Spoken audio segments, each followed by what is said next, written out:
I was thinking today about this aphorism, life is what you make it.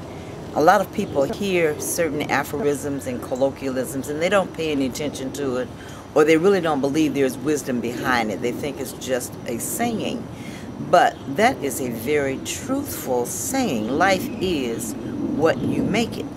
You have a choice every moment of your life of how you want to experience life, what you want to put into your life. I was teaching last week on what are you going to speak, what are you speaking into your life? You know, there's a scripture in Job 22:28 that says, you shall decree a thing and it shall be established unto you. We decide what we want to experience. And when we make that decision, if we can hold a conscious thought that it is possible for us to achieve what we want, then we can experience it. And so many people have lapsed into victimhood, I would say. They've lapsed into victimhood. They think that they're bound by some type of unwritten law that they have to live the life that they are living, that they cannot change what what they're experiencing right now. But we can change at any given time. If you don't like what you're experiencing right now, then you can change that. You know, no matter what your circumstances are, no matter economically, socially, financially, whatever the situation may be, if you don't like what you're living, then change the way that what brought you into that circumstance. Because no matter what you're experiencing right now, the law of your thoughts, the law of your vibration has brought you to where you are now. We have a choice every moment of the day. When things happen in our lives, we have a choice of how we'll let it affect us. Attitudes are more important than facts. A situation can arise, and how you allow that situation to affect you is going to determine the outcome of your experience. Two people can have the same experience. One will shrug it off and not hold on to it. Another one will think about it and attract more negative thoughts to themselves and experience more and more negativity. And they'll get stuck in that situation. Someone else will say, oh well, this too shall pass. Whatever we're going through will pass. There's nothing written in granite saying that you have to be this way forever. So if you want to change the way that you live, we have to change how we perceive things. We have to look at them in a different way.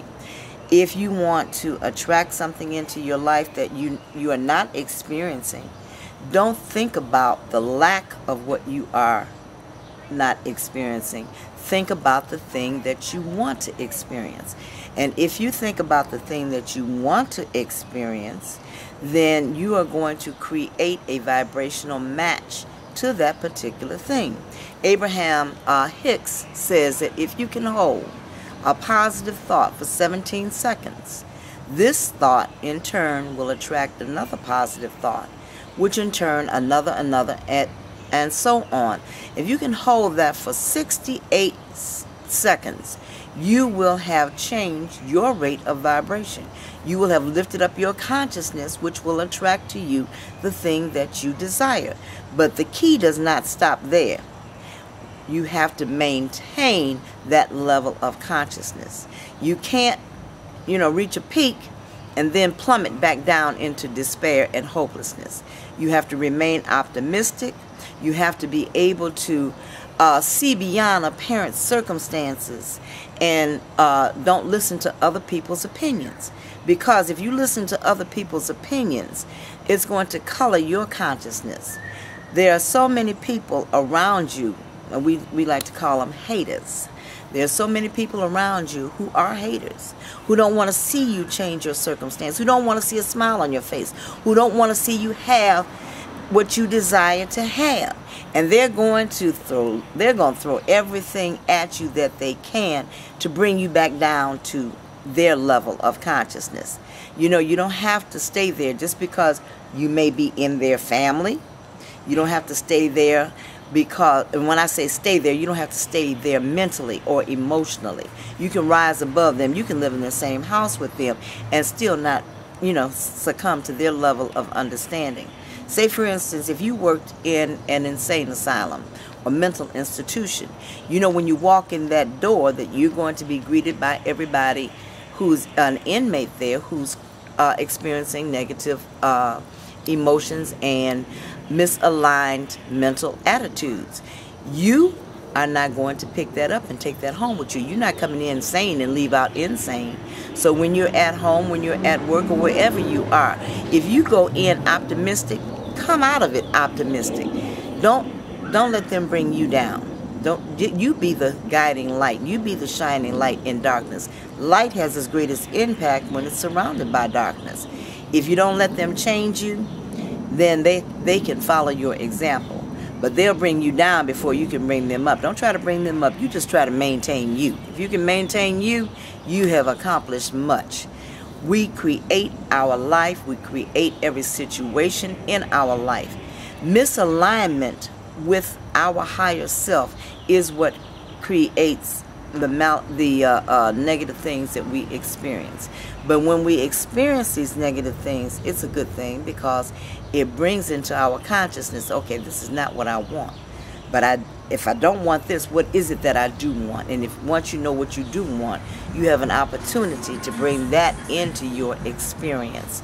We have so many opportunities all day long to change what we are experiencing. If you're broke this morning, does not mean you have to go to bed broke tonight.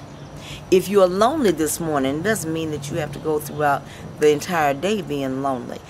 If you get up in the morning in a state of consciousness of, oh, this is a brand new day. I can create in my life what I want to create.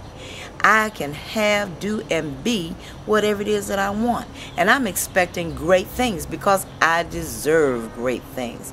With this attitude, you're going to attract into your life people with the same type of attitude. Now, if you get up in the morning and you don't feel good and you concentrate on that feeling of not good, then you're not going to be able to manifest your desires. You've got to work with you. Life truly is what you make it.